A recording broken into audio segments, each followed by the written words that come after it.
Hey everyone, before we dive into today's incredible story, make sure to hit that subscribe button and turn on notifications so you never miss out on these amazing real-life tales of justice served. Now, let's get into it. Imagine spending your life savings on a piece of land only to discover someone had built their entire house on it without your knowledge. That's exactly what happened to Mark Anderson in Montana's peaceful Bitterroot Valley. When he finally visited his property after months of delays, he found an entitled woman named Patricia Wilson living in a brand new house on his land. What followed was an unbelievable battle that would test Mark's resolve, expose a web of corruption, and end with a $950,000 house being demolished. This is a story about standing up for what's yours, no matter how powerful your opponent might seem. I never thought I'd be telling this story, but here we are. For 15 years, I worked as a software developer in Seattle, spending countless hours staring at screens, debugging code, and living the typical tech life. Don't get me wrong, the money was good, and I was good at what I did. But something was missing. Every morning I'd wake up to the sound of traffic and construction, squeeze into a packed elevator, and spend my days in endless meetings about meetings. My apartment, though expensive, felt like a glorified storage unit where I crashed between coding sessions. The view from my window. Another glass tower, identical to mine, filled with people living the same rushed existence. The breaking point came during a particularly brutal product launch. We'd been working 80-hour weeks for months, surviving on coffee and takeout. One night, around 3 a.m., as I sat debugging a critical issue, my hands started shaking. The screen before me blurred, and I felt this overwhelming sense of emptiness. I realized I hadn't seen sunlight in days, hadn't had a real conversation with anyone outside of work in weeks. That night, I started browsing real estate listings, not really looking for anything specific, just dreaming of escape. That's when I stumbled upon it. 40 acres of pristine land in Montana's Bitterroot Valley. The photos showed rolling hills, patches of forest and mountain views that made my heart skip a beat. The price was surprisingly reasonable, probably because it was completely undeveloped. No utilities, no structures, just pure, untouched nature. I'd been saving aggressively for years, living well below my means despite the tech salary. The land would take a big chunk of my savings, but something about it felt right. I contacted the seller, a local real estate agency, and started the process. The purchase wasn't impulsive. I did my homework, hired a local lawyer, David Thompson, to review everything, got surveys done, checked zoning regulations, even had the soil tested.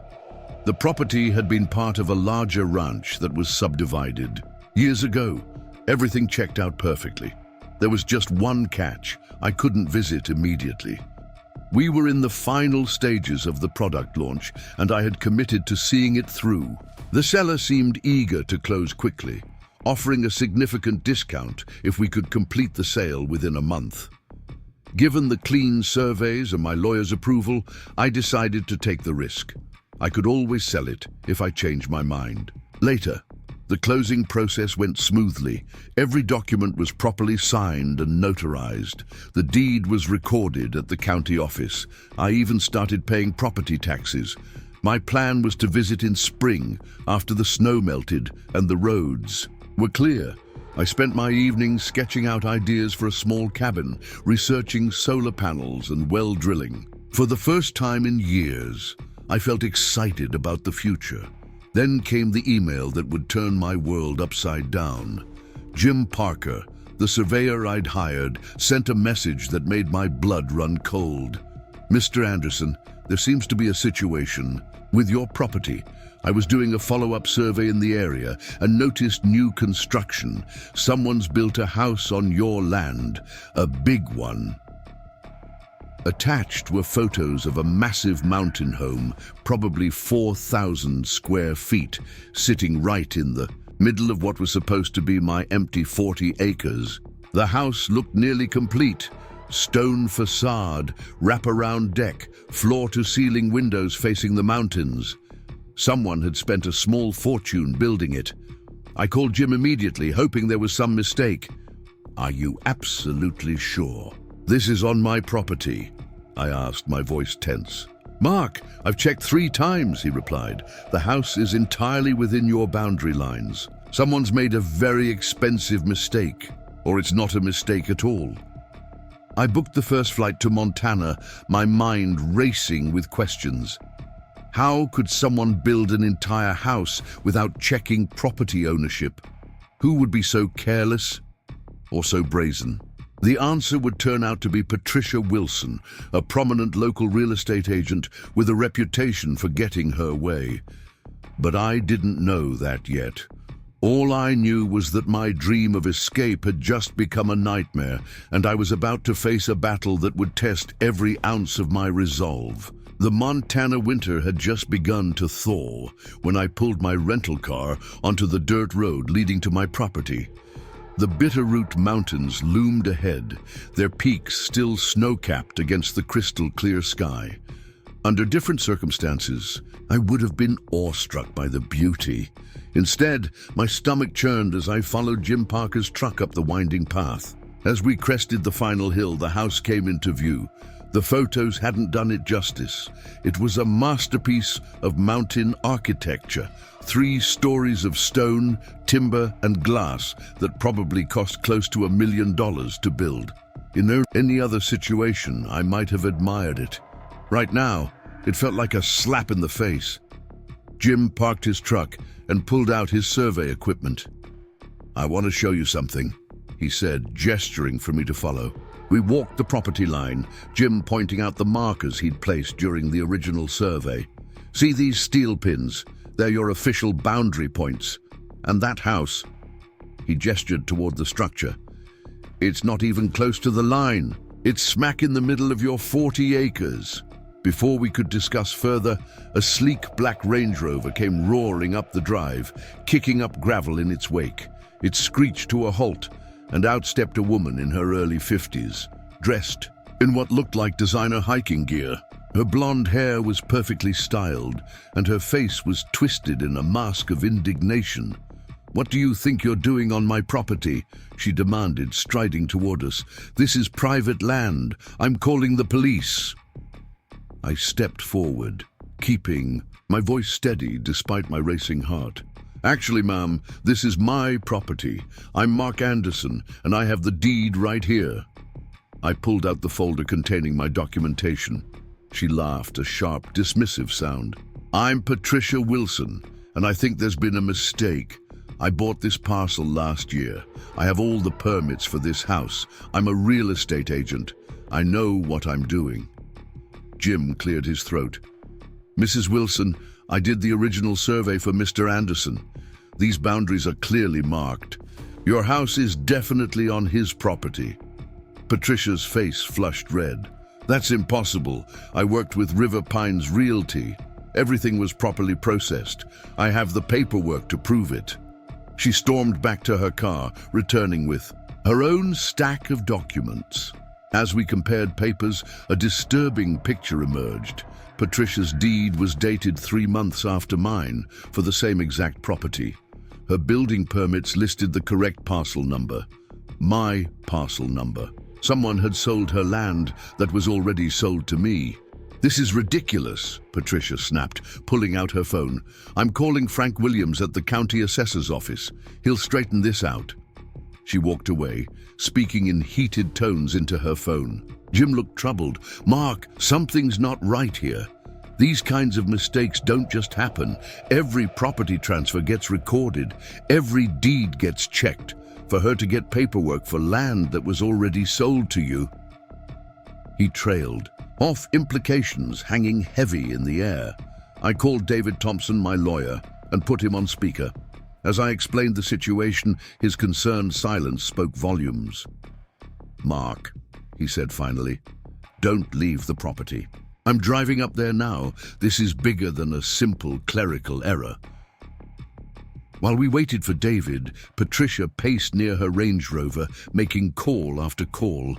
I could hear fragments of her conversations, mentions of favors owed, promises, of consequences, threats of legal action. She clearly had connections in the local real estate world, and she was pulling every string she could reach. 2 hours later, David's weathered pickup truck joined our impromptu parking lot. He stepped out, briefcase in hand, looking grave. "I've been making some calls," he said quietly, pulling me aside. "Patricia Wilson isn't just any real estate agent. She's got family ties to half the county offices. Her brother-in-law works in records, her cousin's on the zoning board, and she's got a reputation for getting her way no matter what." I felt my chest tighten. "So what are you saying? She's going to get away with this?" David's eyes hardened. "No, I'm saying we're in for a fight, a big one. The permits, the deed, none of it should have been possible. The only way she got those documents is if someone deliberately ignored your existing ownership. That's fraud, plain and simple." As if on cue, a police cruiser appeared on the horizon. Patricia straightened up, a triumphant smile playing at her lips. "Officer Chris." Taylor stepped out. Preparing and narrating this story took us a lot of time, so if you are enjoying it, subscribe to our channel. It means a lot to us. Now back to the story. Looking uncomfortable as he surveyed the scene, "Mrs. Wilson called about a trespassing situation," he said, though it sounded more like a question than a statement. I stepped forward with my documentation, but Patricia was faster. She rushed to Officer Taylor, speaking rapidly about how she'd invested her life savings in this dream home, how these strangers were trying to claim her land, how she had all the proper permits. She was putting on quite a show, her voice trembling with rehearsed emotion. David intervened, his calm professionalism a stark contrast to Patricia's theatrics. He laid out the timeline, my purchase, the recorded deed, the property taxes I'd been paying. Officer Taylor's expression grew increasingly troubled as he examined both sets of documents. "Ma'am," he said finally, turning to Patricia, "this is a civil matter. I can't make anyone leave the property until a judge sorts this out. My suggestion would be for both parties to maintain distance and let your lawyers handle it." Patricia's mask of distress vanished, replaced by cold fury. "You don't understand," she hissed. "Do you know who I am in this community? I've sold homes to half the people you know. I won't be bullied off my own property by some out-of-state tech worker." But Officer Taylor stood firm. "Mrs. Wilson, please don't make this more difficult than it needs to be. These documents raise serious questions that need to be addressed through proper channels." As the sun began to set behind the mountains, casting long shadows across the disputed land, Patricia finally retreated to her Range Rover.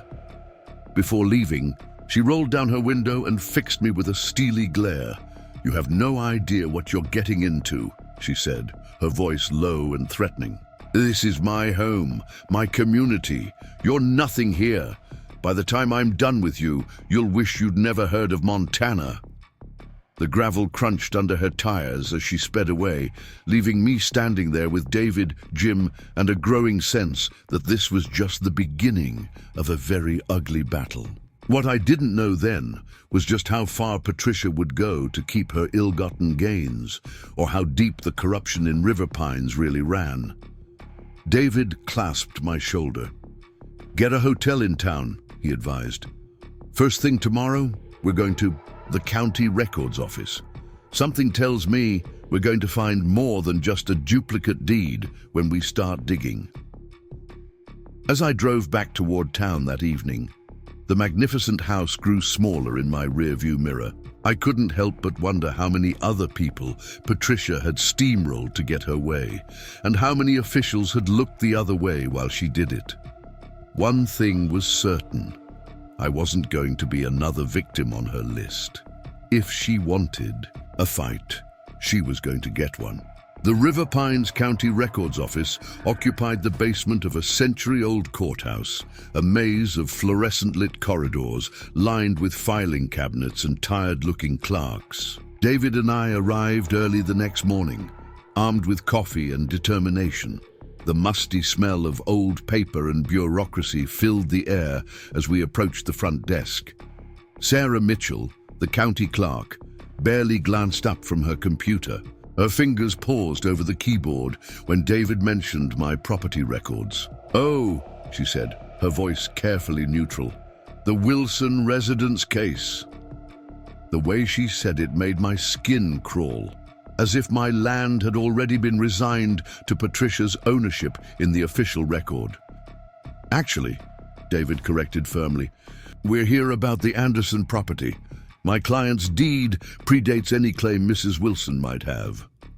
He spread out my documentation on the counter. Sarah examined it with obvious discomfort, her eyes darting toward a closed office door labeled Records Administration.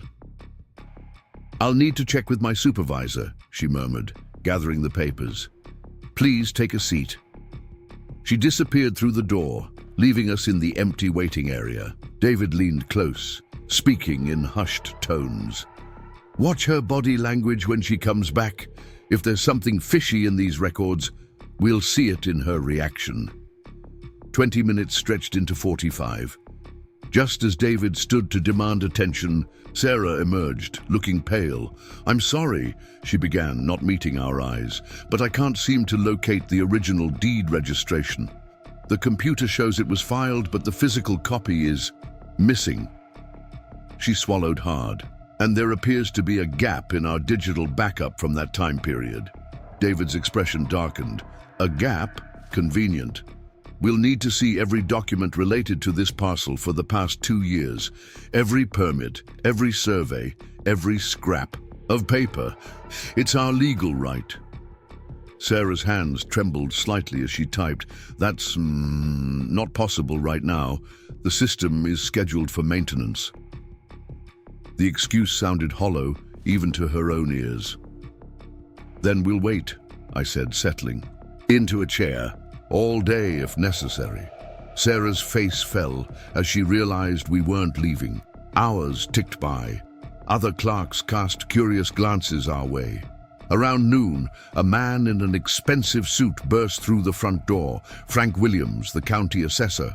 Patricia had mentioned. He barely acknowledged us as he strode past, vanishing into the Records Administration office. Heated whispers leaked through the door.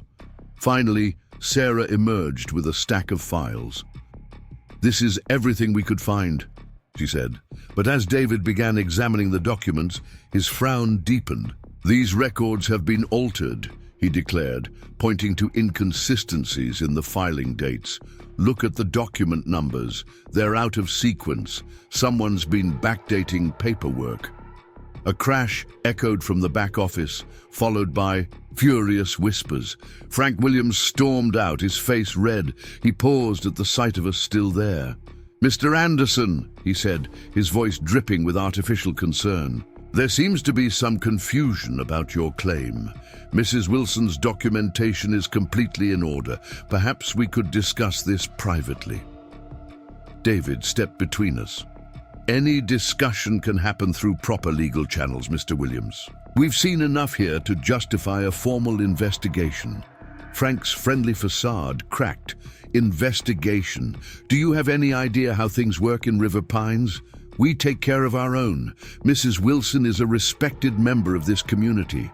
You're just some outsider trying to stir up trouble." "Actually," David replied, holding up his phone, "I've been recording this entire conversation, threatening a property owner and admitting to preferential treatment.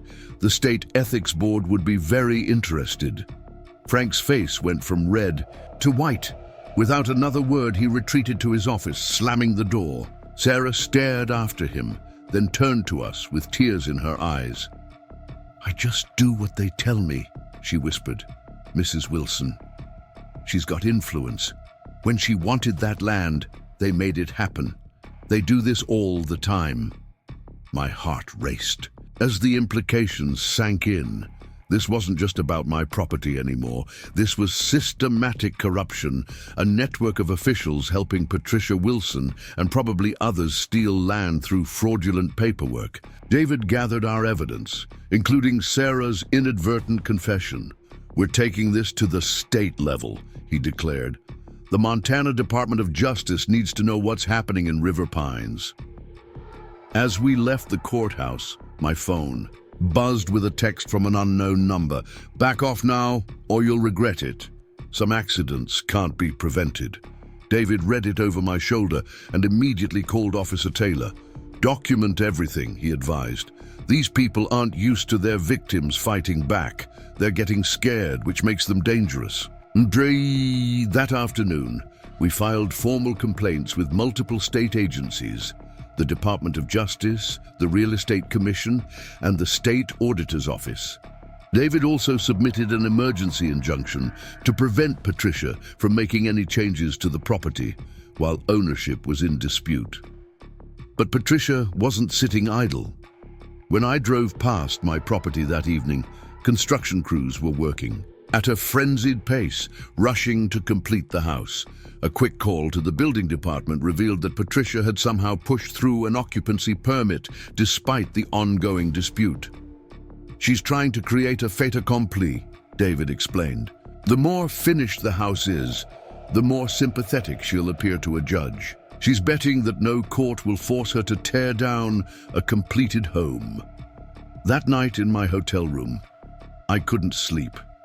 The magnitude of what we'd uncovered weighed heavily.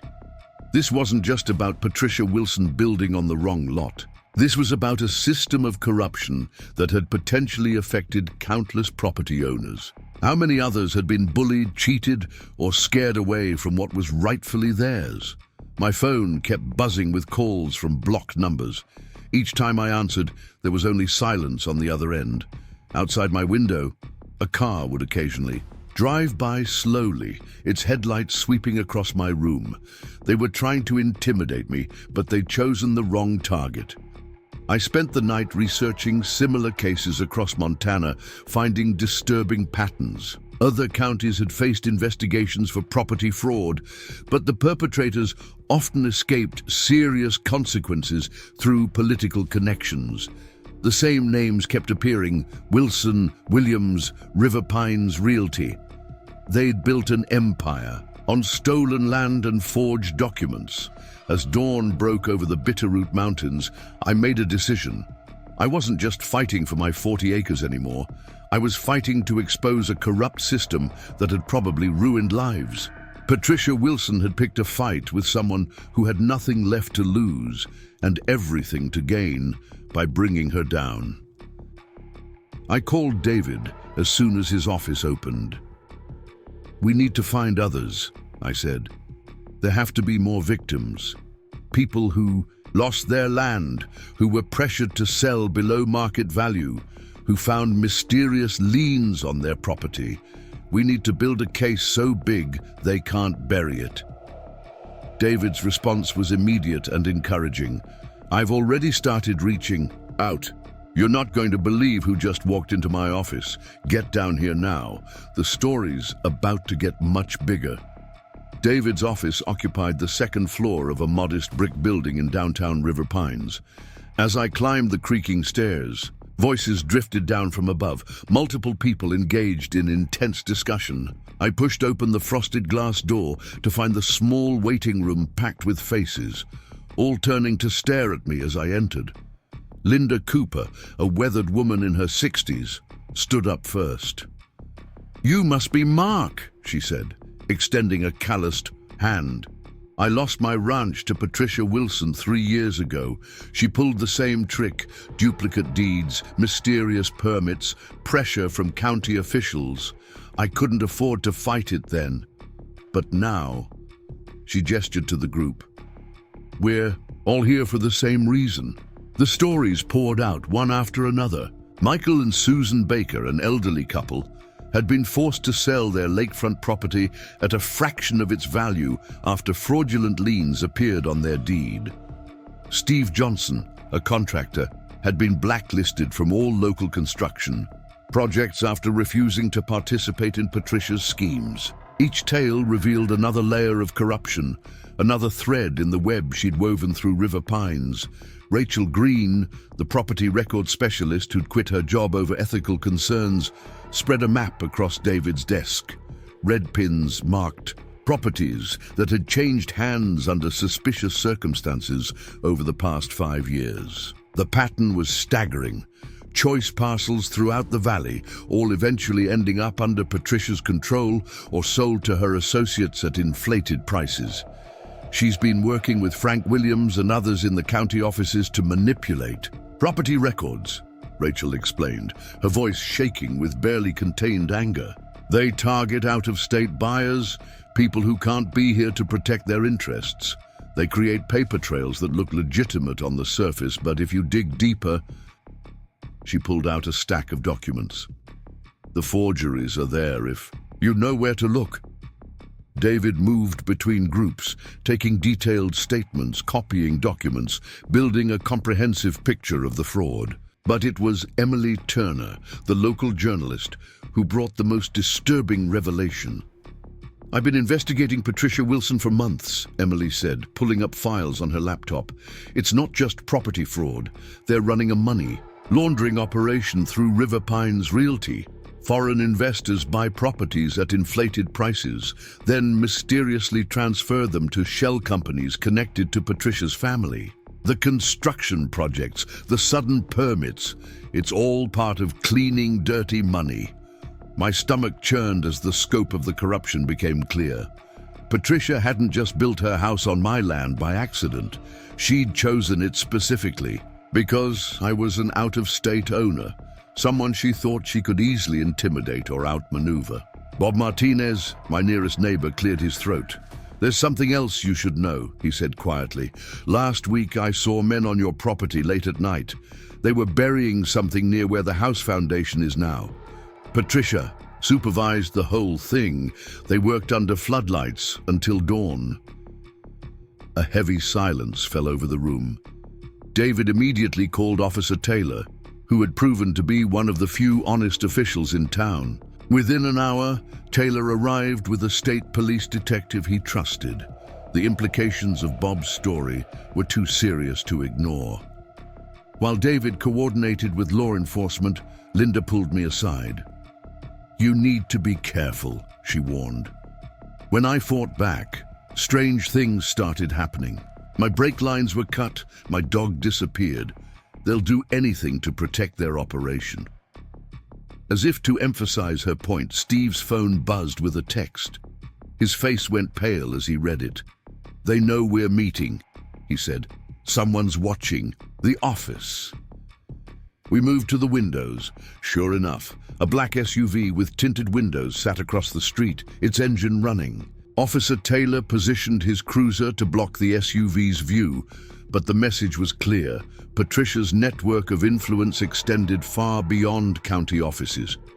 We were dealing with organized crime disguised as real estate development. David gathered everyone around his conference table. "What we have here goes beyond civil court," he announced. "This is RICO territory. Racketeering, corruption, money laundering. We need federal involvement." He turned to Emily. "Can you get your evidence to the FBI without alerting local officials?" Emily nodded. "I have contacts in the Helena field office. They've been looking for a way into River Pines for years, but the local power structure always managed to block investigations." Rachel spread out more documents. "These property transfers, look at the dates. They align perfectly, with large cash deposits in offshore accounts linked to Patricia's shell companies. She's been using construction projects to hide the money flow. Your 40 acres mark? It's probably part of a much larger scheme." The group worked late into the night, piecing together evidence, cross-referencing documents, building a case that would be too big to ignore or sweep under the rug. Outside, more vehicles with tinted windows joined the first, creating an intimidating presence on the quiet street. Around midnight, Officer Taylor received an urgent call. Patricia's construction crew had returned to my property, working under Portable lights, racing to complete the house. Despite the emergency injunction, they were clearly determined to finish before any official action could be taken. "This ends now," Taylor declared, his jaw set. "I'm calling in state troopers. We'll shut down that construction site tonight." He turned to me. "Mr. Anderson, you should come too. As the legal property owner, you have the right to order them off your land." The group dispersed carefully, leaving in pairs through different exits to avoid the watching vehicles. David insisted I wear a bulletproof vest he kept in his office. "These people have millions at stake," he reminded me. "They're not going to let it go without a fight." As we drove toward my property, a convoy of law enforcement behind us, I couldn't help but wonder how many other communities had similar operations running beneath their peaceful surfaces. How many other Patricia Wilsons were out there using money and influence to steal what others had worked honestly to obtain? The night was about to become a turning point in the battle for my land, but none of us could have predicted just how dramatically things would unfold at that construction site. Patricia Wilson was about to show her true colors, and the quiet town of River Pines would never be the same. The construction site blazed with artificial daylight as our convoy approached, portable generators humming in the crisp mountain air. At least 30 workers swarmed over the house like ants, hanging drywall, laying flooring, painting walls, working at an impossible pace for midnight construction. As we pulled up, I noticed several men who didn't fit the pattern of normal laborers. They wore dark clothes and stood watch at strategic points around the property, hands conspicuously tucked under their jackets. Officer Taylor immediately recognized the threat. He radioed the state police units to hold back while he attempted initial contact. Through the darkness, I could see Patricia Wilson standing on the massive deck, shouting orders and gesturing frantically at the workers. She froze. When our headlights swept across the scene, David touched my arm as I reached for the car door. "Let law enforcement make first contact," he warned. "Those aren't just security guards up there." He nodded toward the men in dark clothes. They're hired muscle, probably with criminal connections. Taylor stepped out of his cruiser, hand resting casually near his weapon. "Mrs. Wilson," he called out, voice carrying across the construction noise. "This is an illegal work site. I have an emergency injunction ordering all construction to cease immediately." Patricia's laugh echoed. "Off the mountainside. This is private property, Officer Taylor. I have every right to complete my home." She waved a document. "I have permits. I have approvals. You're interfering with lawful construction." "Those permits are under investigation for fraud," Taylor responded firmly. "Everyone needs to clear the site now, or we'll begin making arrests." The construction workers paused, tools half raised, looking uncertainly between Patricia and the growing number of law enforcement vehicles. One of the dark-clothed men stepped forward, his jacket falling open to reveal a holstered weapon.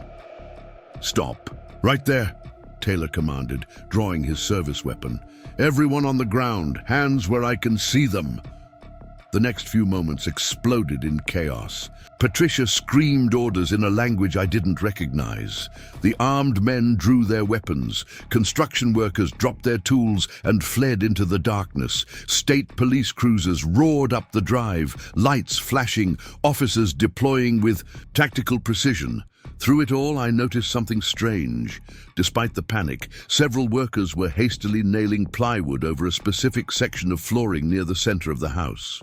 Others were pouring quick, dry concrete in the basement. They weren't just racing to finish construction, they were hiding something.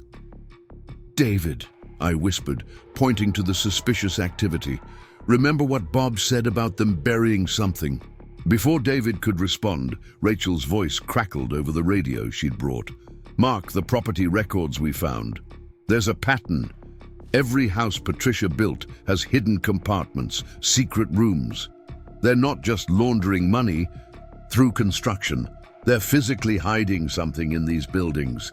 The standoff intensified.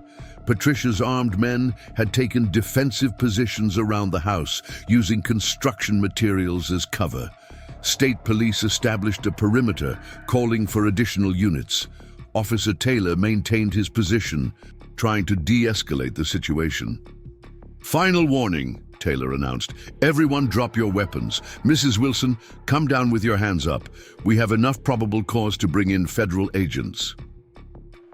At the mention of federal involvement, Patricia's composure cracked. "You idiots have no idea what you're dealing with," she shrieked. "One phone call and I can have all of you fired, blacklisted, ruined. This is my house, my land." Suddenly, Emily Turner emerged from the shadows, camera rolling, live streaming. The entire confrontation. "Actually," she called out, "I've just received confirmation from the FBI field office in Helena. They're very interested in what's being hidden in this house, Patricia. Care to comment on the offshore accounts, the shell companies, the mysterious late-night construction?" Patricia's face contorted with rage. She barked orders to her armed men in that foreign language again. They began shooting, not at the officers, but at the construction equipment. Generators exploded in showers of sparks. Fuel tanks burst into flames.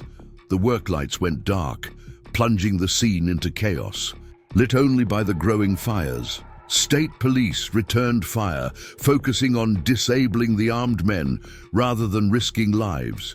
Through the mayhem, I spotted Patricia slipping into the house. Despite David's shouts, I followed her. This was my property, and I needed answers. Inside, the house was a maze of half-finished walls and construction materials. I could hear Patricia's footsteps above me, racing towards something. Following the sound, I climbed to the second floor. The smell of fresh paint and sawdust mixed with something else, something chemical and sharp. I found her in what would have been the master bedroom, frantically prying up floorboards. A hidden compartment lay beneath, filled with stacks of documents and what looked like gold bars. She whirled when she heard me, a small pistol appearing in her hand. "You!" she spat. "You couldn't just walk away, could you? Do you have any idea what you've done? The people I answer to, they don't forgive failure." "It's over, Patricia," I said, trying to keep my voice steady. "The FBI has your records. They know about the money laundering, the property fraud, everything. Drop the gun." She laughed, a hollow, desperate sound. "You think this is about money, about real estate, this house, all my properties? They're not just investments, they're waypoints, storage, distribution hubs for things you couldn't imagine." The sound of boots thundered up the stairs. Patricia's eyes darted to the window, then back to me. In that moment of desperation, her carefully constructed facade of local real estate queen crumbled completely. "My employers will find another way," she said, backing toward the window. "Another town, another scheme. But you'll never be safe. They don't forget faces." Before I could react, she fired 2 shots, not at me, but at the hidden compartment. Something inside sparked, and flames erupted instantly, consuming the documents. Patricia used the distraction to dive through the window onto the deck below. State police and FBI agents swarmed the room seconds later, pulling me back from the spreading fire. As they evacuated the burning house, I caught a glimpse of Patricia being tackled on the lawn, finally in handcuffs. But her words echoed in my mind. This wasn't just about her.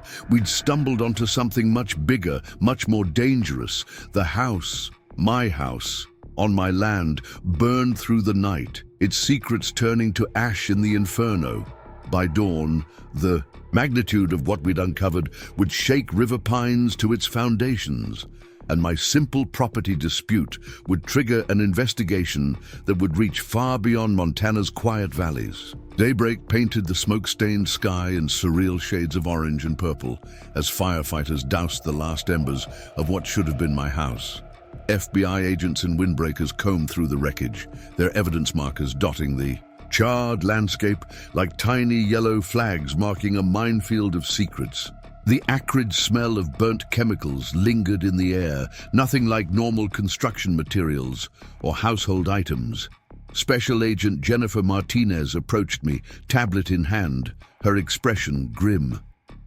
"Mr. Anderson, what you've helped uncover here goes way beyond local corruption. Those hidden compartments. We found traces of similar construction in 6 other properties linked to Patricia Wilson. This was a sophisticated smuggling network disguised as a real estate empire. The command center they'd established in my property's parking area buzzed with activity. Forensics teams cataloged evidence. Tech specialists analyzed Patricia's hastily burned documents, and a steady stream of official vehicles wound up the mountain road. The scale of the response made it clear this was no ordinary crime scene. Rachel Green, still providing crucial information about property records, worked with federal analysts to map out the network of properties. "Look at this pattern," she said, pointing to her laptop screen. "Every house Patricia built sits along quiet, remote routes that connect major cities. They're not random locations, they're strategically placed waypoints." David Thompson arrived with fresh coffee and more unsettling news. The State Bar Association just called. 3 judges in River Pines have suddenly announced their retirement. The county assessor's office is experiencing a wave of unexpected resignations. The rats are abandoning ship. Emily Turner's live stream of the confrontation had gone viral overnight, drawing national media attention. News vans began appearing at the bottom of the road, their satellite dishes raising like mechanical flowers seeking signal. The quiet mountain community's dark underbelly was about to be exposed to the world. Agent Martinez pulled me aside as her team prepared to escort Patricia Wilson to a federal holding facility. "We need to talk about your safety," she said quietly. "Mrs. Wilson made some calls before we arrested her. We intercepted them, but the people she works for, they're not happy about losing this distribution route." A chill ran down my spine despite the morning sun. Who exactly are these people? "International criminal organizations," Martinez replied. "They've been using legitimate-looking real estate developments to hide smuggling operations across multiple states. Patricia Wilson isn't just a corrupt local realtor, she's a key player in their network, and now that network is compromised." As if to emphasize the point, a black federal SUV pulled up. A team of U.S. Marshals stepped out, approaching with purpose. "Mr. Anderson, we need to move you to a secure location, immediately." Linda Cooper and the other victims of Patricia's schemes gathered near my truck, their faces showing a mix of vindication and concern.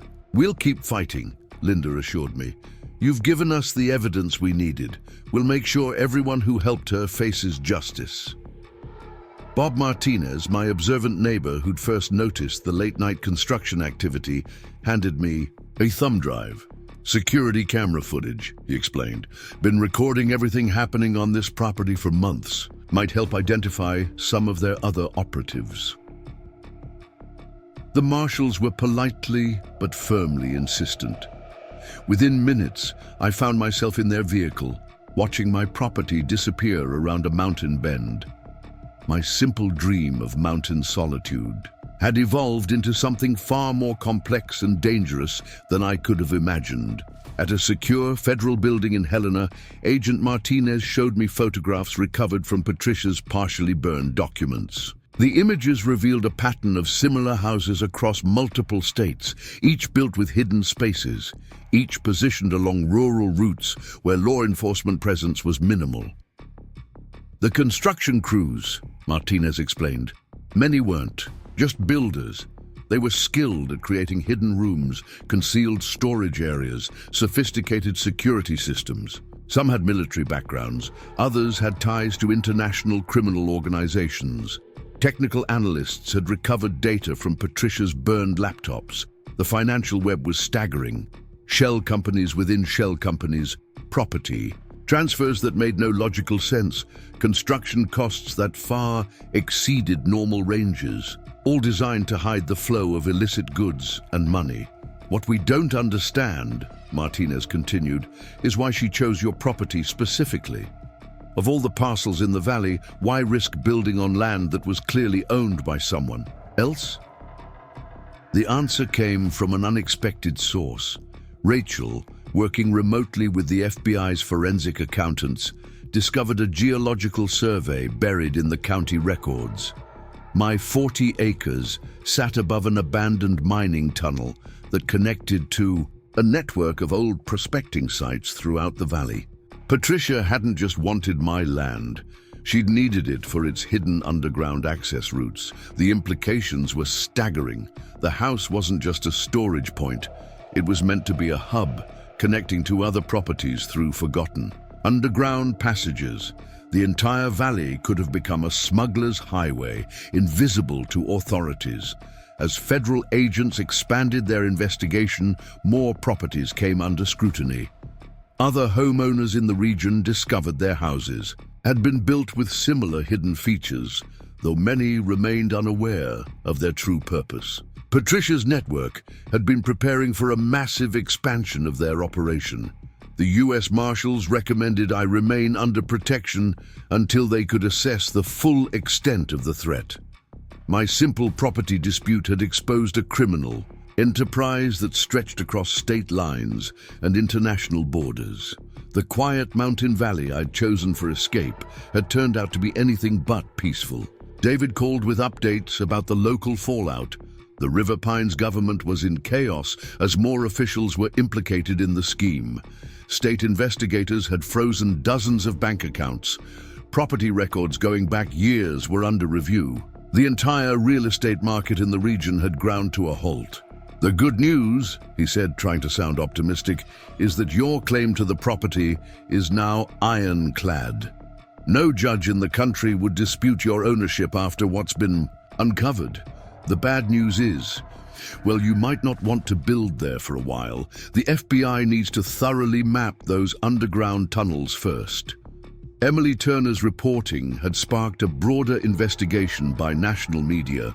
Other communities across the country began examining their own real estate records, looking for similar patterns. Patricia Wilson's scheme, it seemed, might not be unique. As I sat in a safe house that evening, watching news coverage of my burning property, I couldn't help but marvel at how far this had spiraled. I'd only wanted a quiet piece of land in the mountains, a place to escape the rat race. Instead, I'd stumbled into an international criminal conspiracy and helped expose a network of corruption that had festered for years in the shadows of seemingly peaceful communities. Agent Martinez assured me this was just the beginning. Patricia, Wilson's arrest would lead to more revelations, more arrests, more hidden operations exposed to daylight. The quiet town of River Pines would never be the same, and neither would I. Sometimes, standing up for what's yours means uncovering truths far larger and more dangerous than you ever expected to find. The safe house turned out to be a modest ranch home on the outskirts of Missoula, its ordinary appearance masking sophisticated security systems and a rotating team of U.S. Marshals. Through heavily tinted windows, I watched autumn leaves scatter across an immaculate lawn, while Agent Martinez spread surveillance photos across the dining room table. These were taken 6 months before Patricia Wilson claimed your land, she explained, pointing to grainy images of men in expensive suits meeting at various locations around River Pines. We've identified several as members of international crime syndicates. They were scouting the area, planning something big. The photos showed the men examining maps, meeting with local officials, touring remote properties. In several images, Patricia appeared, always deferential, always taking notes. She wasn't the mastermind. She was the local facilitator, chosen for her connections and influence in the community. A senior FBI analyst named Thomas Weber joined us, carrying a thick file. We've been tracking similar operations in other States, he revealed. Small towns, corrupt officials, legitimate-looking development projects hiding smuggling routes. But River Pines was meant to be different. Bigger, the hub of a new network. He unfolded a topographical map marked with red dots. Each dot represents a property connected to Patricia's organization. Notice how they follow the old mining tunnels. They were creating an underground highway system, invisible from satellite surveillance.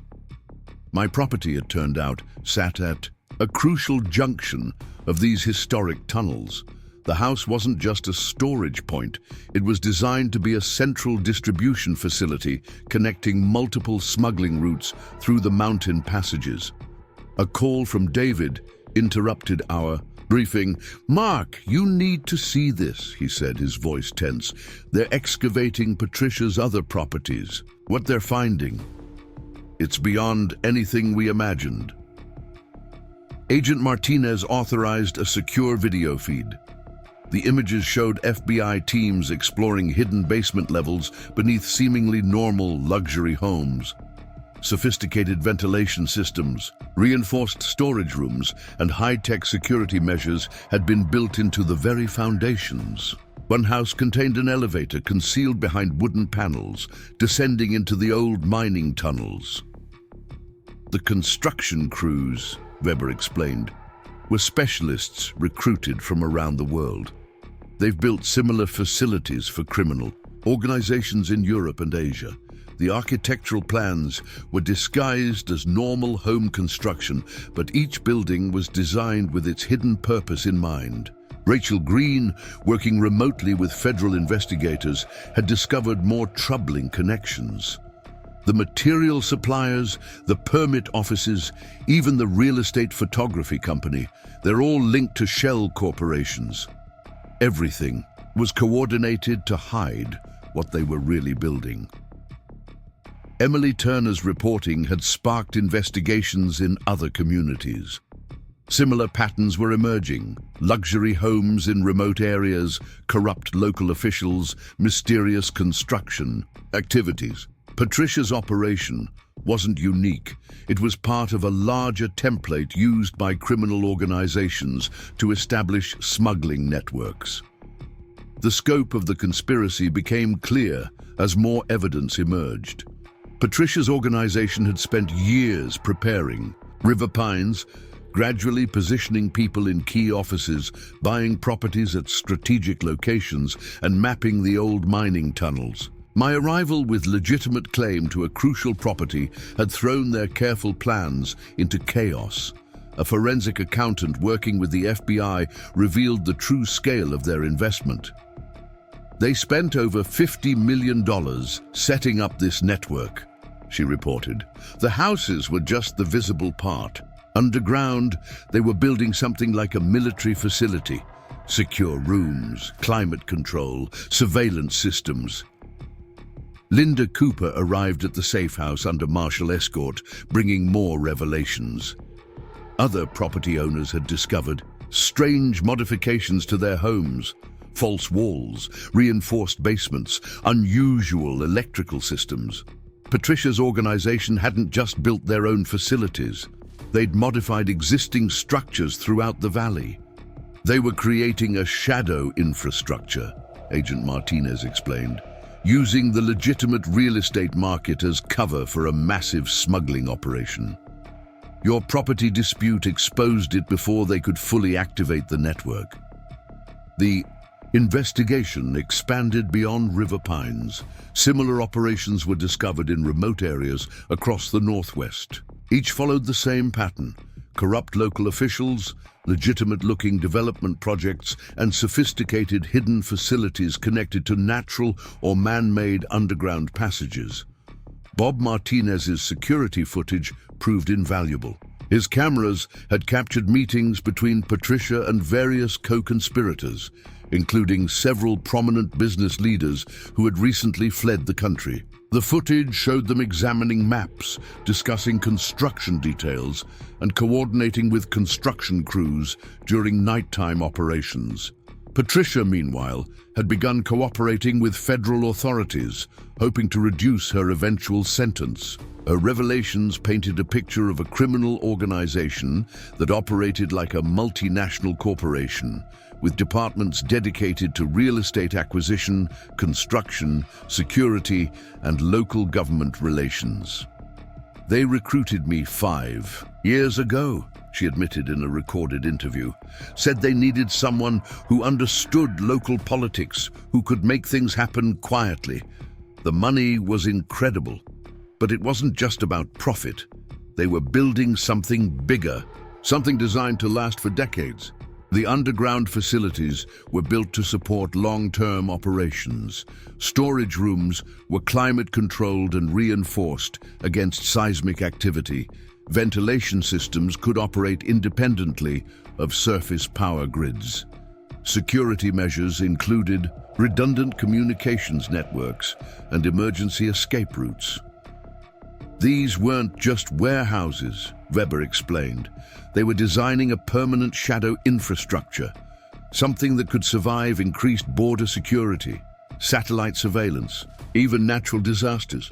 River Pines was meant to be their proof of concept. My property's position made it particularly valuable.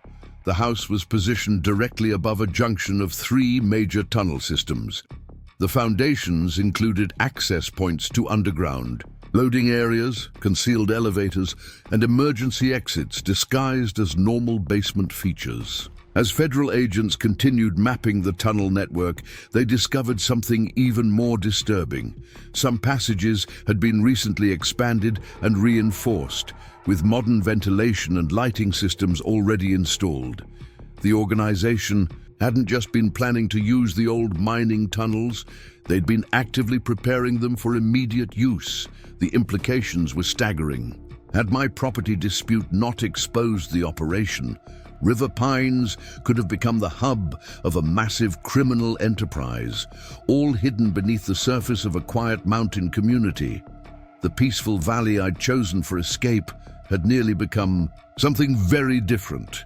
Agent Martinez received word that more arrests were imminent. Federal agents had traced the network of corruption beyond River Pines, identifying co-conspirators in government offices across multiple states. The quiet mountain town had become the starting point of one of the largest criminal investigations in recent Montana history.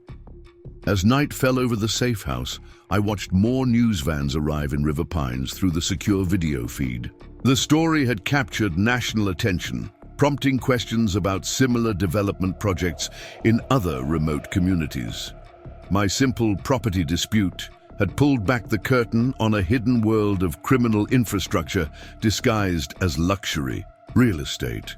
2 weeks into protective custody, a new threat emerged from an unexpected direction. Agent Martinez burst into the safe house before dawn, her typically composed demeanor showing cracks of urgent concern. Federal intelligence had intercepted communications, suggesting Patricia's criminal associates had found a new angle of attack: legal warfare. "They've hired a team of high-powered attorneys," Martinez explained, spreading court documents across the kitchen table. "They're challenging everything. Your original property purchase, the timing of permits, even the jurisdiction of federal investigators. They're trying to bury us in paperwork while their operazzi go underground." David Thompson arrived. Hours later, looking exhausted but determined. "They've filed lawsuits in 6 different jurisdictions," he reported. "They're claiming you conspired with county officials to steal Patricia's legitimate development project. They're painting her as the victim of government overreach." The legal assault was sophisticated and well-funded. Teams of lawyers had descended on River Pines, filing motions to suppress evidence, challenging search warrants, and demanding the release of Patricia's seized assets. Their strategy was clear: create enough legal chaos to obstruct the investigation and protect their hidden infrastructure. Rachel Green had discovered something troubling in the property records. They're using shell companies to buy up land along the tunnel networks. she explained via secure video link. Different names, different lawyers, but the same patterns. They're not giving up on the network, they're just changing tactics. The FBI's forensic accountants traced the money funding this legal blitz. It flowed through a maze of offshore accounts, private equity firms, and cryptocurrency transactions. The organization was spending millions to protect their investment in the underground smuggling network. Linda Cooper brought news from River Pines. Construction crews had mysteriously appeared at several properties linked to Patricia's organization, claiming to be doing structural repairs. Local officials, cowed by the army of corporate lawyers, had approved the work despite the ongoing investigation. "They're not repairing anything," Bob Martinez reported, sharing new surveillance footage. "They're modifying the tunnel access points, installing new security systems. They're fortifying their network even as we speak." Agent Weber coordinated with state police to monitor the construction sites, but the workers were careful to maintain a facade of legitimacy. Every action was covered by hastily issued permits and backed by teams of lawyers ready to cry harassment if investigators looked too closely. Emily Turner's reporting revealed a broader pattern. Similar legal tactics had been used in other communities where criminal organizations had established smuggling networks. By overwhelming local courts with litigation, they created confusion and delays that allowed them to protect or relocate their assets. The pressure intensified. Professional protesters appeared in River Pines, carrying signs denouncing government overreach and demanding Patricia's release. Local media received anonymous tips suggesting federal investigators had fabricated evidence. A whisper campaign began, questioning my motives and background. "This is their playbook," Martinez explained. "When direct intimidation fails, they try to change the narrative. They'll spend whatever it takes to protect their infrastructure investment." The organization's lawyers filed a civil suit against me personally, claiming hundreds of millions in damages. They alleged I had orchestrated a conspiracy to defraud Patricia of her legitimate business interests, using federal investigators as unwitting tools in a personal vendetta. David fought back, coordinating with federal prosecutors to counter the legal onslaught. "They made a mistake," he said, reviewing their court filings. "Their lawyers got sloppy. Some of these documents connect back to companies we've already identified as part of the criminal network." The FBI used these connections to expand their investigation. Search warrants were served on law offices in multiple cities. The lawyers had unwittingly created paper trails that exposed more of the organization's structure and methods. A breakthrough came from an unexpected source. Steve Johnson, the blacklisted contractor, had maintained detailed records of his interactions with Patricia's organization. His documentation revealed how they had approached him to modify existing homes, creating hidden access points to their tunnel network. They wanted to establish redundant routes, Steve explained from his own protective custody. If one access point was compromised, they could quickly shift to alternatives. The entire valley was meant to be like a giant ant colony. Multiple entrances, interconnected passages, hidden chambers. The technical sophistication of their operation became clear as more evidence emerged. They had installed fiber optic communications networks through the tunnels, using legitimate internet infrastructure projects as cover. Environmental monitoring systems tracked air quality and ground stability. Security checkpoints were disguised as maintenance areas. Agent Martinez's team discovered that the organization had even purchased specialized tunnel boring equipment, disguising it as mining exploration machinery. They had been quietly expanding the tunnel network, creating new connections between properties, while maintaining the appearance of normal construction activity. The legal battle intensified.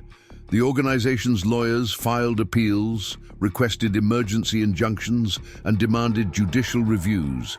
Each action required responses, hearings, and court appearances. The federal investigation slowed as resources were diverted to legal defense, but their aggressive legal strategy had an unintended consequence. The sheer volume of court filings created a documentary record that helped investigators map the organization's structure. Law firms unwittingly revealed connections between shell companies, property holdings, and financial transactions. Rachel Green worked with federal forensic accountants to analyze the patterns. Every lawsuit connects to a property or company we've identified as part of their network, she reported. They're exposing their own infrastructure, trying to protect it. Duration. The organization's lawyers started to realize their mistake. They attempted to withdraw filings, seal records, and redirect cases to more sympathetic jurisdictions. But the damage was done. Their legal assault had created a paper trail that strengthened the federal investigation. Local attitudes began to shift as River Pines residents saw through the organization's tactics. The professional protesters disappeared as quickly as they had arrived. Community members came forward with information about suspicious construction activities they had witnessed over the years. David Thompson prepared a counter-offensive, using the organization's own legal maneuvers against them. They wanted to fight in the courts, he said, reviewing our strategy. Fine, let's show them what happens when their tricks are exposed to daylight. The quiet mountain valley had become a battleground of paperwork and legal proceedings, but beneath the surface, a more tangible threat remained. The tunnel network still existed, its sophisticated infrastructure waiting to be activated. As night fell over the safe house, Agent Martinez received reports of new construction activities starting under cover of darkness. The organization wasn't giving up. They were adapting, evolving, finding new ways to protect their investment in the shadows of River Pines. The turning point came on a frost-bitten morning when Agent Martinez received an encrypted message from an unexpected source. A junior associate at one of the organization's law firms had reached out through secure channels, offering to turn whistleblower. The young lawyer had stumbled upon documents that changed everything. They're not just trying to protect their network, Martinez explained, reviewing the whistleblower's initial statement. They're actively expanding it. River Pines was just the beginning. They've already started construction in 3 other mountain communities across the Northwest. The documents revealed a master plan that dwarfed our initial discoveries. The organization had identified dozens of rural communities with similar characteristics: historic mining tunnels, corrupt local officials, and strategic locations along smuggling routes. River Pines was meant to be their proof of concept. David Thompson pored over the new evidence with growing concern. These construction plans, they're identical to what they built here.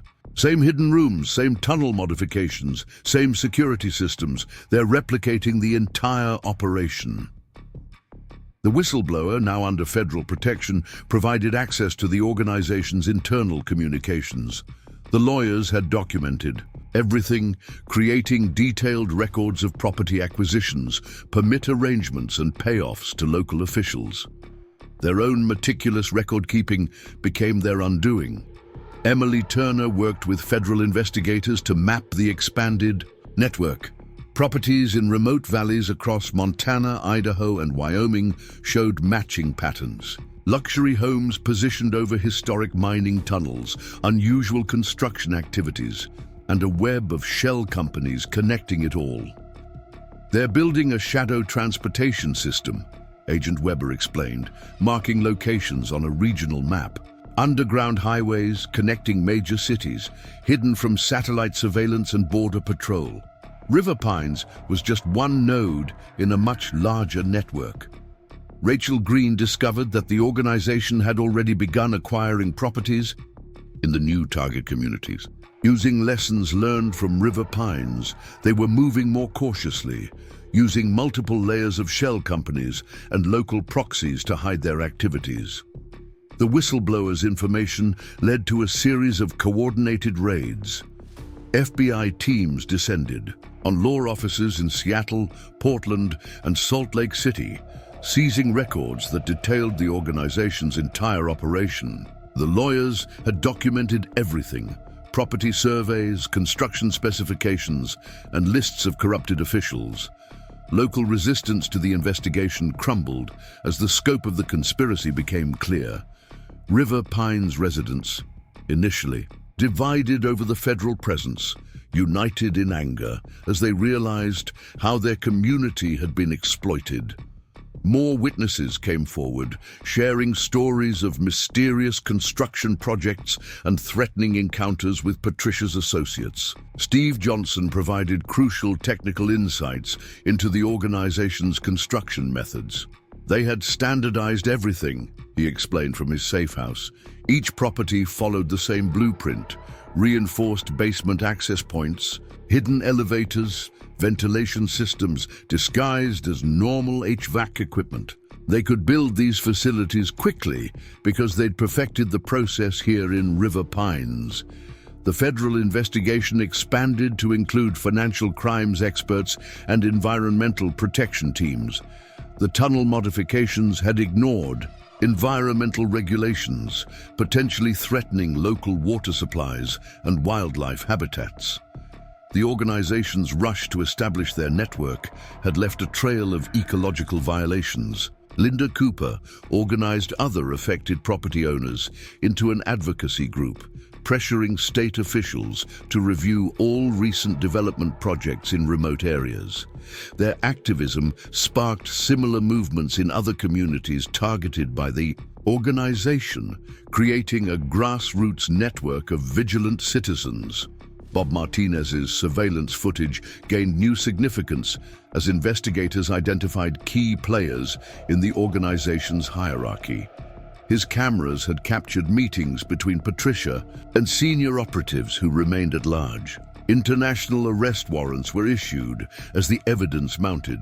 The whistleblower revealed that the organization had contingency plans for exposure. Hidden rooms contained document destruction systems. Tunnel access points could be quickly sealed and disguised. They had even prepared cover stories to explain the unusual construction features if discovered. Agent Martinez coordinated with environmental scientists to assess the tunnel network's impact.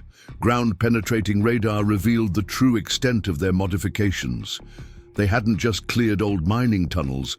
They had created a sophisticated underground transportation system capable of moving large quantities of contraband undetected.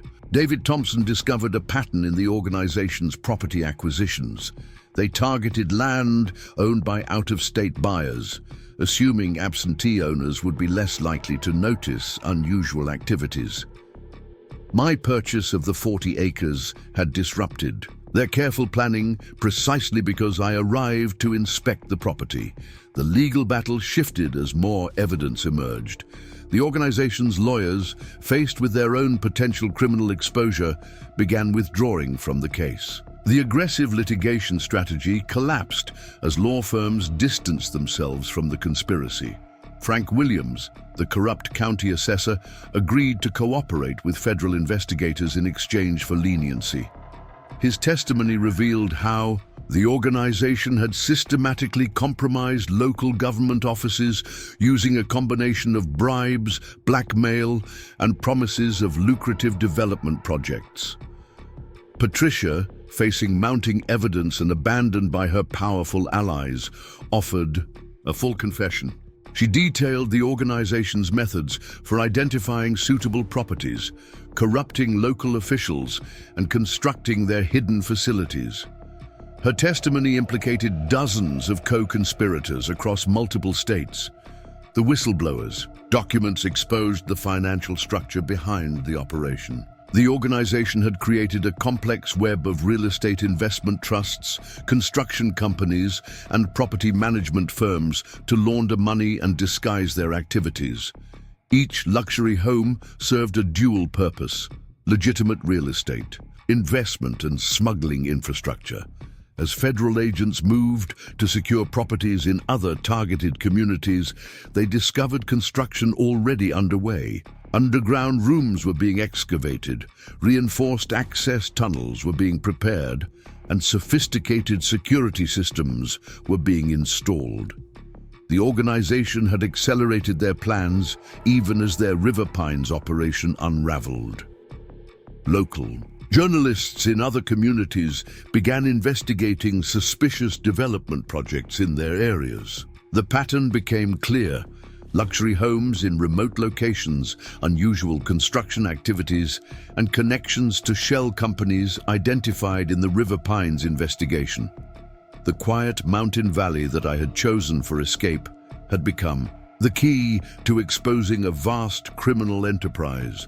My simple property dispute had triggered a cascade of revelations that would reshape law enforcement's understanding of how criminal organizations exploit rural communities to establish smuggling networks. Spring arrived in Montana, bringing with it a final, desperate gambit from the criminal organization. A team of geological engineers approached the FBI with alarming news. The tunnel network beneath River Pines had been rigged with explosive charges. Motion sensors and remote detonators were discovered throughout the underground system, apparently installed during the repair work conducted under cover of legal challenges. Agent Martinez mobilized specialized bomb disposal units from multiple federal agencies. The threat wasn't just to the tunnels. The entire valley's stability could be compromised if the charges were strategically placed. "They're sending a message," she explained during an emergency briefing. "Either back off the investigation or risk destroying the whole community." Rachel Green worked through the night with mining experts, analyzing old surveys and comparing them with recent ground-penetrating radar data. Their findings painted a grim picture. The organization had modified key structural supports within the tunnel network. A coordinated detonation could trigger catastrophic surface collapses. David Thompson received a carefully worded message through one of Patricia's former attorneys. The organization offered to disarm the explosives in exchange for reduced charges and the return of seized assets. It was a last-ditch effort to leverage their way out of complete exposure. The FBI's technical team made a crucial discovery. While scanning the tunnel system, the detonators relied on a sophisticated wireless network installed throughout the underground complex. This same network had been used to coordinate their smuggling operations, providing secure communications and surveillance capabilities. Emily Turner uncovered a connection between the explosives and a series of unusual insurance policies taken out on properties throughout River Pines. The organization had prepared for this contingency, setting up massive payouts that would trigger if the properties were destroyed by natural geological events. Steve Johnson, reviewing the tunnel modifications he'd refused to participate in, identified critical weaknesses in the explosive system. The organization had rushed the installation, making mistakes in their haste to establish this final failsafe.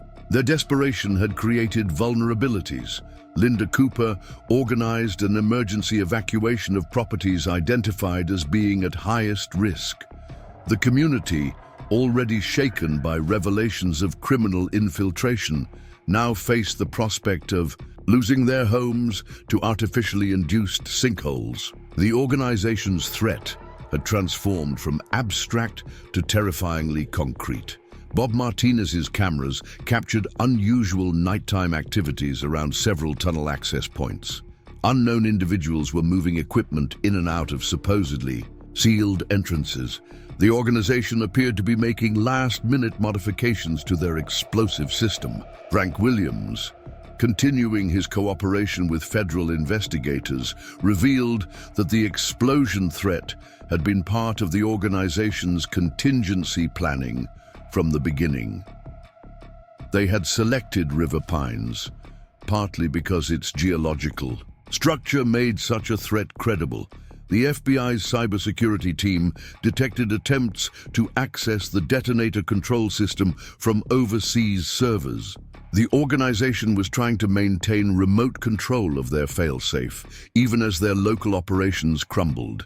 Each blocked attempt brought new urgency to the disposal effort. Agent Weber coordinated with military explosive experts to analyze the threat. The detonator network's reliance on wireless communications proved to be its weakness. By deploying signal jamming equipment throughout the valley, they could prevent remote activation while disposal teams worked. The whistleblower provided crucial details about the organization's insurance fraud scheme. They had manipulated geological surveys and bribed inspectors to classify the area as naturally unstable, setting up their cover story for any accidental detonations. Patricia, faced with new criminal charges related to the explosives, finally broke down completely. She revealed the location of a master control room hidden beneath an abandoned ranger station. The facility contained detailed maps of the explosive, placement and technical specifications for the entire system. David Thompson discovered that the organization had created a legal framework to protect themselves from liability in case of tunnel collapses. Shell companies had been established to absorb any lawsuits, while the true orchestrators would profit from insurance payouts. The federal response transformed River Pines into something resembling a military operation. Signal jamming equipment was positioned throughout the valley. Disposal experts worked around the clock, carefully disarming charges, while structural engineers monitored for any signs of instability. Rachel Green identified a pattern in the explosive placement. The charges weren't just meant for destruction, they had been positioned to create controlled collapses that would seal off specific tunnel sections, protecting certain parts of the network while destroying others. The organization had planned for selective demolition. Local geological experts warned that the valley's natural cave systems could amplify any explosions, potentially affecting areas far beyond the identified tunnel network. The threat extended to neighboring communities and critical watershed areas. The FBI's evidence response teams documented everything as the charges were removed, building a case that would demonstrate the organization's willingness to destroy an entire community to protect their interests. Each explosive device added years to potential sentences. Steve Johnson's technical expertise proved invaluable in understanding the detonator system's architecture. The organization had adapted military-grade technology, modifying it for their specific needs. This connection opened new avenues of investigation into their international supply networks. Linda Cooper's property owners group coordinated with insurance investigators, exposing how the organization had manipulated coverage policies throughout the region. Their findings suggested similar insurance fraud schemes might exist in other targeted communities. The disposal operation revealed additional underground facilities that even Patricia hadn't known about. The organization had compartmentalized knowledge of their network, ensuring that no single participant understood the full scope of their operations. As spring flowers began to bloom in River Pines, the last of the explosive charges was finally removed. The valley had survived the organization's final threat, but the community's sense of security had been permanently altered. Every luxury, home, every development project would now be viewed with suspicion. Agent Martinez received word that similar explosive systems had been discovered in other communities targeted by the organization. The River Pines discovery had prompted preventive searches across multiple states, potentially preventing further attempts at sabotage. The quiet mountain valley gradually emerged from its winter of crisis, forever changed by the revelation of what had been hidden beneath its surface. My property dispute had exposed not just a criminal enterprise, but the lengths to which such organizations would go to protect their investments. The burned remains of the house Patricia had built still stood on my 40 acres, a stark reminder of how a simple dream of mountain solitude had uncovered a complex web of criminal infrastructure. As federal agents completed their final sweeps of the tunnel network, the full impact of what we had discovered was still unfolding across the country. Summer swept into the Bitterroot Valley, painting the mountainsides with wildflowers and bringing the final phase of the River Pines saga. Federal prosecutors announced indictments against 37 individuals connected to the criminal organization, including prominent business leaders and government officials across multiple states. The quiet mountain community had become the centerpiece of what prosecutors called Operation Underground, one of the largest organized crime investigations in Montana history. Agent Martinez delivered the news in person, meeting me at a local diner that had become our unofficial briefing location. The grand jury transcripts paint a picture of systematic corruption stretching back decades, she explained, sliding satellite photos across the table. River Pines wasn't their first attempt at building this kind of network, but it was their most ambitious. The photos revealed similar luxury developments taking shape in remote valleys across the Northwest. Each project followed the same template: high-end homes positioned over historic mining tunnels, sophisticated underground modifications, and a web of compromised local officials. The organization had been replicating their River Pines model with assembly line precision. David Thompson arrived with the latest court filings. The organization's remaining legal team had attempted one final maneuver, arguing that the explosive charges had been a legitimate security measure for a private mining operation. The judge's response was scathing, describing their defense as a transparent attempt to legitimize criminal infrastructure through procedural gymnastics.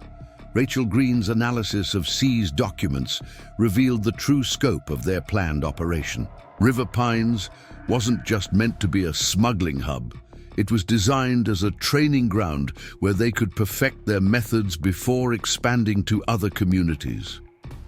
The detailed documentation of their techniques had become a blueprint for investigators identifying similar operations nationwide.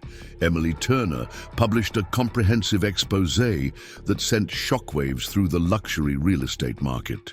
Her investigation revealed how the organization had manipulated property values, using their network of corrupt officials and rigged sales to create artificial market trends that justified their excessive construction costs. The whistleblower's testimony painted a picture of an organization obsessed with documentation.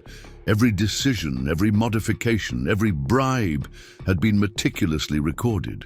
Their own perfectionism had created an overwhelming body of evidence that now formed the backbone of the federal prosecution. Steve Johnson worked with FBI forensic accountants to trace the money flowing through the construction projects. The organization had created a sophisticated system of cost inflation and kickbacks, using building materials and contractor fees to launder millions in criminal proceeds through each property.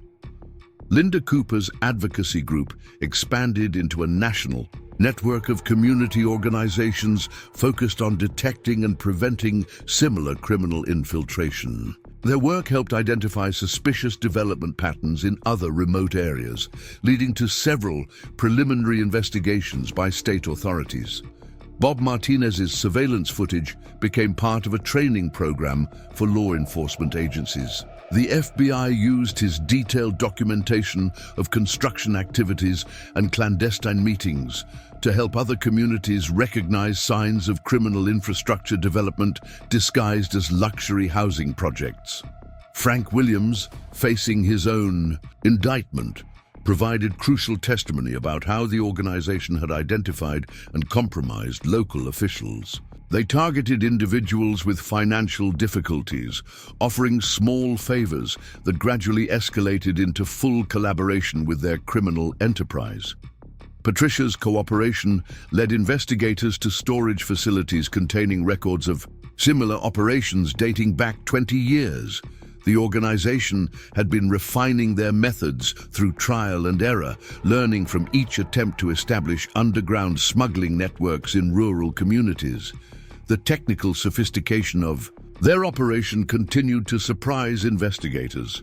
The tunnel modifications had incorporated cutting-edge engineering solutions, some so advanced that federal agencies began studying them for potential legitimate security applications.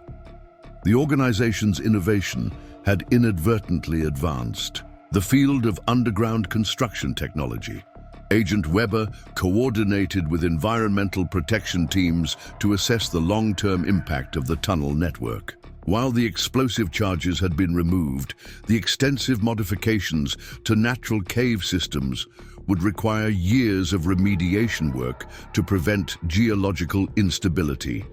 David Thompson's legal team uncovered evidence that the organization had attempted similar operations in other countries. International law enforcement agencies began examining luxury developments near historic mining sites, finding disturbing patterns that suggested a global expansion of their underground network strategy. The whistleblower's documents revealed how the organization had planned to expand their operation beyond simple smuggling. The tunnel network was designed to support long-term underground storage, secure communications, and even emergency shelter facilities. They had been building more than just a transportation system. They were creating underground cities. Rachel Green discovered that the organization had commissioned detailed geological surveys of similar valleys across North America. Their files contained assessments of dozens of potential locations, each evaluated for its suitability to host underground facilities disguised as luxury developments. The federal investigation sparked a national conversation about rural development. Oversight? Congressional committees began examining how criminal organizations exploit gaps in local governance to establish hidden infrastructure. River Pines became a case study in the need for increased scrutiny of remote luxury construction projects.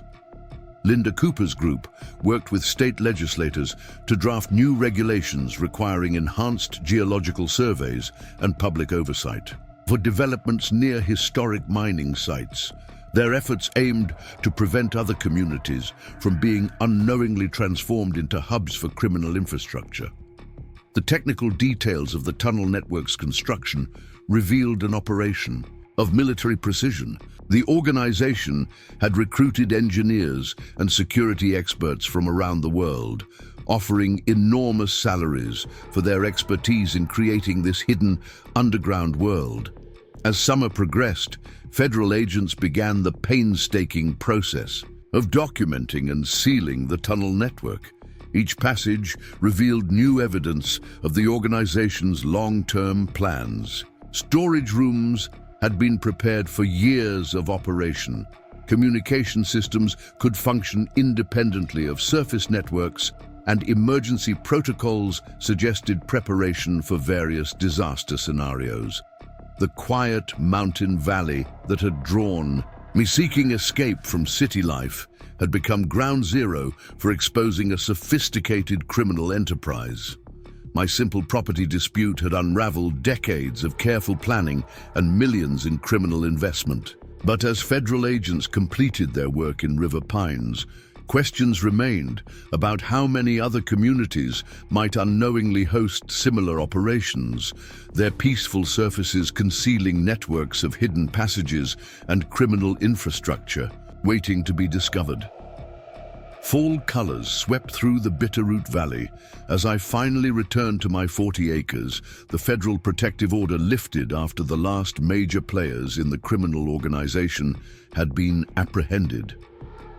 The burned shell of Patricia's house had been carefully dismantled by forensic teams, leaving only the foundation as evidence of what had occurred.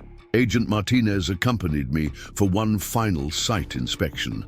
"The demolition crew arrives tomorrow," she said, watching golden aspen leaves dance across the clearing. "They'll remove the foundation and seal the tunnel access points permanently. Then it's your land again, completely yours." The federal investigation had expanded far beyond our quiet Montana valley. Law enforcement agencies across the globe were examining luxury developments near historic mining sites, finding disturbing patterns that suggested Patricia's organization had established similar operations on multiple continents. David Thompson brought the final court documents for my review. The organization's assets had been seized under federal racketeering laws, including all properties connected to their underground network. A substantial compensation fund had been established for affected landowners and communities. The judge's ruling is unprecedented, David explained, spreading the papers across my truck's tailgate. They're not just paying for property damage. They're covering the cost of long-term environmental monitoring and geological stabilization. This case has set new precedents for corporate criminal liability.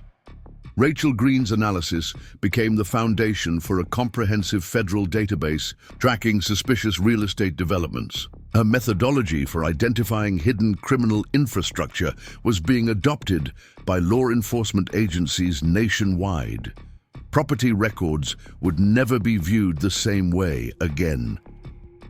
Emily Turner's reporting earned national recognition, sparking investigations into luxury development projects across the country.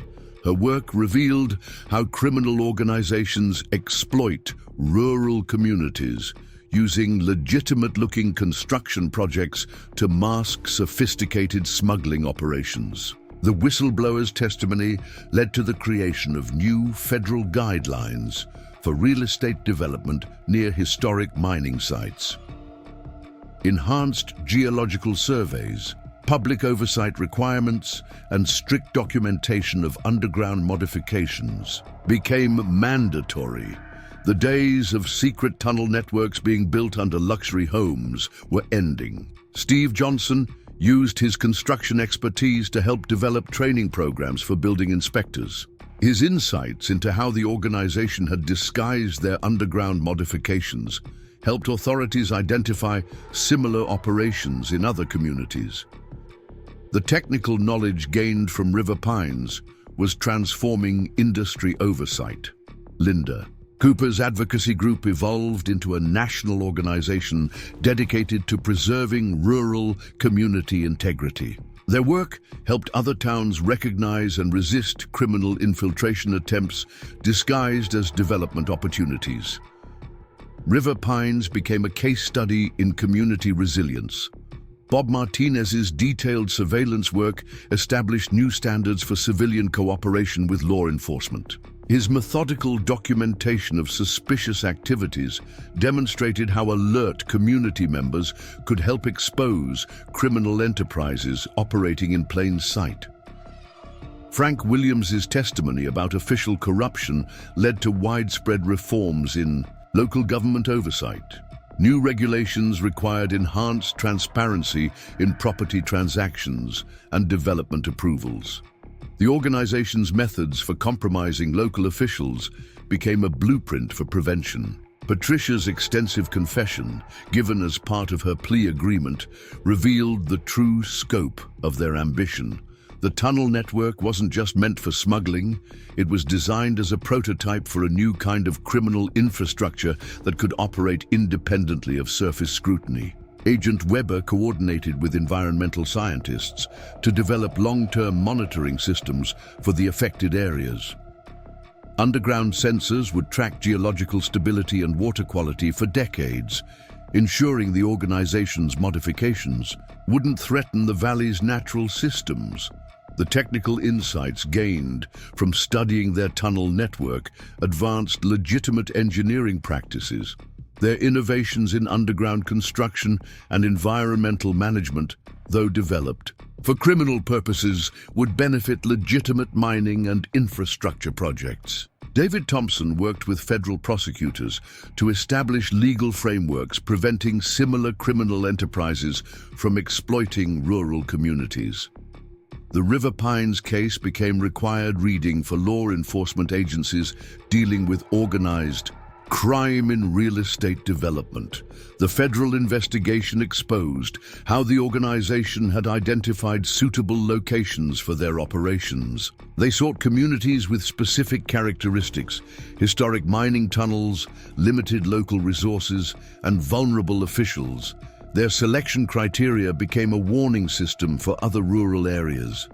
As winter approached, I finalized plans for my own modest cabin, designed with full transparency and legitimate permits. The foundation would be solid concrete, with no hidden rooms or tunnel access points. After everything that had happened, simplicity and honesty felt like radical concepts. Agent Martinez brought one final piece of news before departing.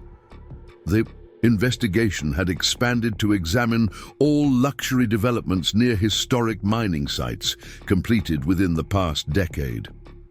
Preliminary findings suggested River Pines wasn't unique. It was just the first operation to be exposed. The quiet mountain valley had changed forever. Property values stabilized at realistic levels. Development projects faced enhanced scrutiny. Local government operated with unprecedented transparency. The community had learned valuable lessons about the price of ignoring suspicious activities. Standing on my land, as sunset painted the mountains purple, I reflected on how a simple property dispute had exposed an international criminal enterprise. My dream of mountain solitude had led to something larger, a wake-up call for rural communities everywhere. The demolished house's footprint would gradually disappear as nature reclaimed the clearing. But the impact of what we discovered in River Pines would ripple outward for years to come, changing how communities protect themselves from criminal infiltration disguised as progress. Up next, you've got two more standout stories right on your screen. If this one hit the mark, you won't want to pass these up. Just click and check them out.